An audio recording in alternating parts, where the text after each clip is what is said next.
Par brīvām vēlēšanām, tai sadaļā, kur ir brīvās gribas veidošana, vispār negribas runāt, jo kāda var būt brīva griba, nu, es nezinu, pieņemsim Krievijā. Kāds no jums skatās Krievijas masu informācijas līdzekļu, teiksim, ziņu pārā? Tad ir jautājums, kurā pasaulē mēs dzīvojam? Vai Latvijā ir tiem, kas zina tikai latviešu valodu, vai viņiem ir alternatīva informācijas avoti? Viņiem ir iespējas pašiem veidot savu viedokli. Vai mēs vispār saprotam, kas šeit notiek? Tas arī ir likumdevēja pienākums nodrošināt šo iespēju veidoties brīvai gribai. Viss tas, kas tiek darīts saistībā ar teiksim tā, nelabajām polittehnoloģijām, cenšoties tās ierobežot un ļaujot cilvēkam kaut vienu dienu pirms balsošanas dienas tomēr domāt, tad vispār atslēgt visas televīzijas, kabeļu televīzijas un nezinu, ko tur vēl, lai cilvēks domā. Lai viņiem ir iespēja domāt, ko tur vienu dienu. Ja? Tas viss ir tikai veicina šo brīvās gribas veidošanu, bet ir jāpadomā arī par informācijas avotiem. Un mums šobrīd ir tā, kad Latvijā faktiski pietrūkst alternatīvo informācijas avotu, un viens no virzieniem varētu būt, ka valstī būtu pienākums dotēt tā saucamos otros mēdījus. Šķiet, ka mums ir ļoti daudz, visa kā, ka tas viss ir drazas un nāk no viena avota. Tāpēc arī tās drazas, neviena no viņām jau nedarbojas kā pēc tirgus principiem, tās viss tiek dotēts. Kāds maksā par to, lai mums kaut ko iestāstītu. Saeimas vēlēšanas. Tas ir viens valsts svars, viens valsts orgāns, tauta, izveido savu pārstāvniecības orgānu. Tiek pilnvarots šī vara. Tā nav sabiedrības liecība. Tas drīzāk ir jautājums par to, vai balsošana ir pienākums.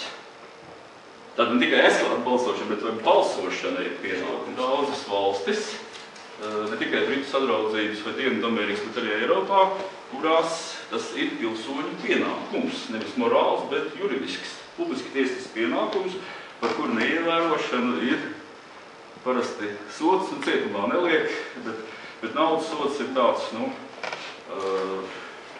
es teiktu, priekš mūsu apstākļiem 50 latu apmērā. Pie šās sistēmas ir mazāk šaubu un mazāk runu par to, ka valdība nav leģitīva, parlaments nav leģitīvs, ka pārstāv, un tas labi ir matemātiski rēķinās, cik tur procents pārstāv valdošā koalīcija. Varbūt ir vērts arī par to kādreiz nākotnē padomāt. Vismaz, lai vēlētāji paši domā. Nevajag domāt viņu vietā, viņi paši tiks galā. Katrs atsevišķi nav pārāk gudri, bet visiem kopā tomēr kaut kas sanāk, kaut kas izdodas. Kopā kolektīvās nozīmēs. Lai gan vēlēšanām pašām par sevi, valodai pašai par sevi, valstī pašai par sevi nav citas pastāvēšanas jēgas, ja attaisnojumi kā tikai kultūras uzturēšana. Jebkurām vēlēšanām ir kaut kāda jēga, ir mērķis.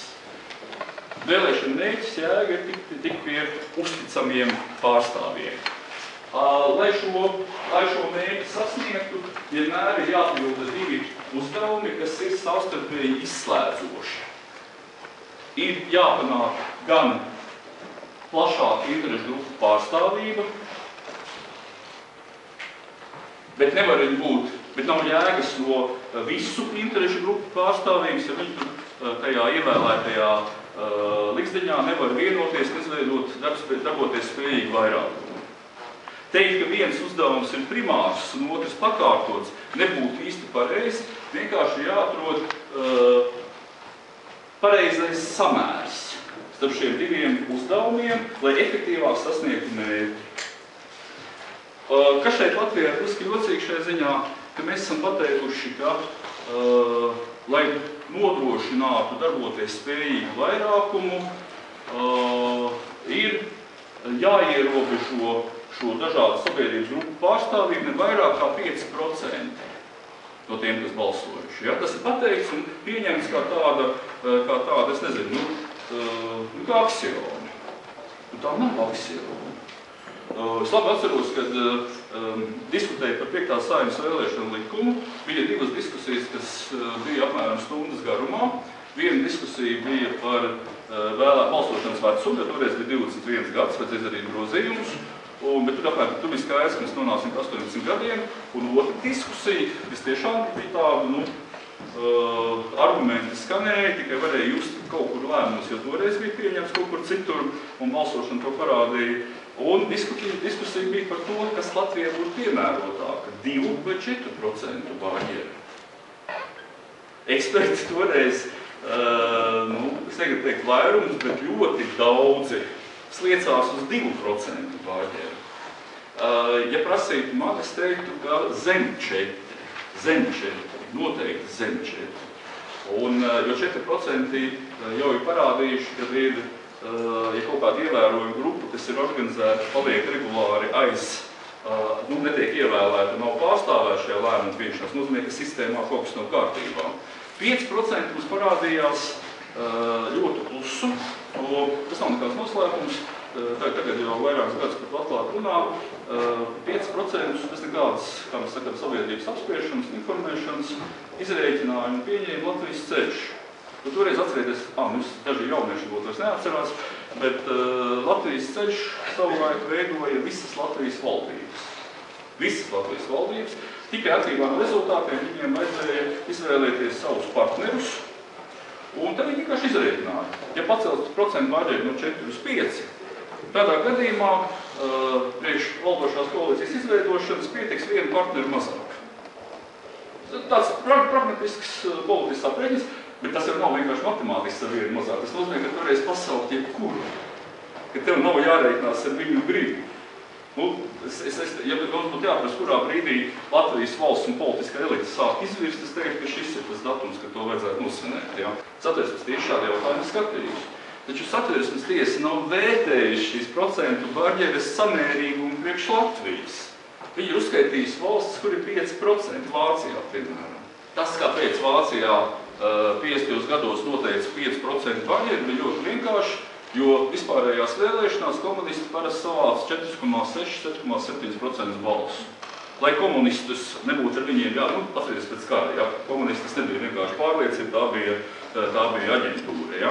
Lai nebūtu ar šo ļaunumu impērijas aģentūru jāsadarbojās parlamentā, vienkārši noteica 5% barjeru. Tur nekāds cik apsvērumi nebija. Tur bija apsvērumi, kā izslēgt vienu, faktiski izveidot tādu mobilu iecirkni.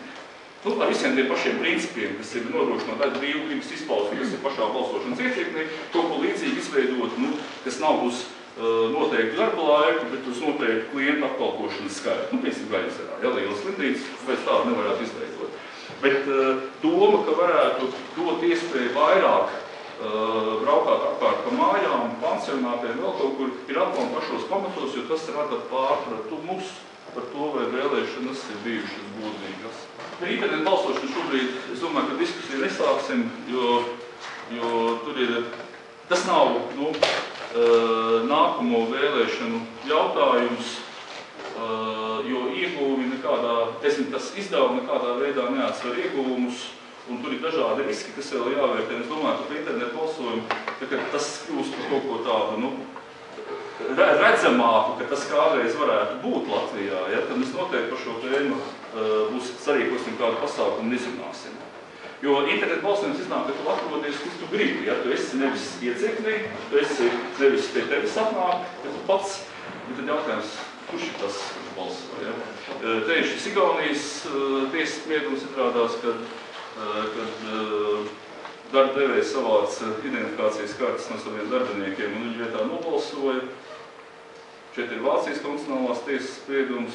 Mēs pavar iespējas beidzot nopirkt balsi. Jo pie mums jau balsis nepērk.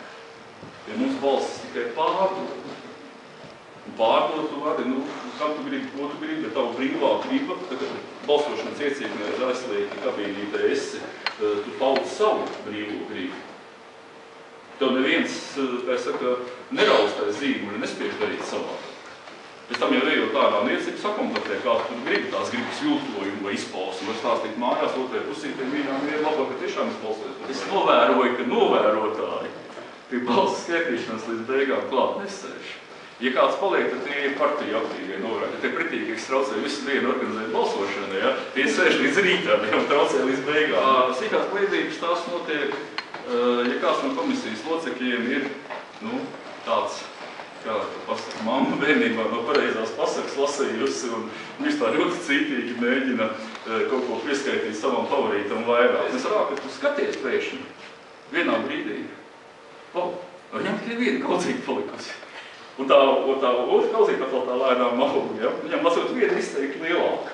Ko viņš dara? Viņš tā paņem, tā kā kāšu blēžu to dara, ja? Paceļ vienu un tā čupiņā ieliek iekšā. Tas bija tāds, kā es saku, biežāk izmantotākais paņēmiens ar štīkajām blēžībām. Tagad arī tas ir tam par tiem krustiņiem. Ik pa brīdim kādam, ja tur gribas saskatīt to krustiņu, tur ir ļoti noguris un tik ļoti grib, kad viņi tur saskata, tā kā hokejā to vārtu gūmu. Un, ja otrs taisīt sistēmu, ka visu pārbaudu kumultā un trīskārši, tad mēs tos vēlēšanu rezultātus uzzināt tā kā īrijā pēc mēneša tikai. Ja, un tas būtu viens no tādiem virzieniem, ka mehanizēt šo balsošanas zīmju uzskāja. Vienkārši katru dienu braucām uz citu skolu, taisījām vaļā šīs aizīmogotās balsošanas zīmju kastes un tā lēnām kafiju dzerdam skaitījām. Nevienā balsošanas iecirknī rezultāti nesakrita ar tiem, kas bija protokolā. Bet parasti šīs kļūdas darbojas dažādos virzienos un ietekmi uz gala rezultātu neatstāja vispār nekādu. Statistiski nenozīmīgi. Kas gan ir slikti, kad, ja par to runā, tas rada tādu iespēju, ka kaut kas nav bijis kārtībā. Bērns un tie, kas saka, ka vēlēšanas nebija godīgas pēc vēlēšanām, viņi pamana kādu no šīm dabiskajām nogurumu raisītājiem, bet cilvēki nesam pārmetumu raisītājiem. Taču, lai būtu droši, ka šoreiz arī nebija nekāda ietekme, jo var gadīties, ka ir, būtu jāpadomā drusim par tā balsošanas zīmju glabāšanu. Kur viņas glabā, cik ilgi glabā? Es domāju, ka jāsaglabā vēl ilgāk nekā cenas. Jā, tieši to es mēģinu teikt. Ja pastāv kaut kāda iespēja kaut ko mainīties, tad viņa automāts obligāti ir jāglabā, bet ir jautājums, vai nevajadzētu kaut ko glabāt, tomēr, lai šo šaubu bērnu izgaisinātu. Tas ekonomiskais iegums nav salīdzināms ar to drošības sajūtu.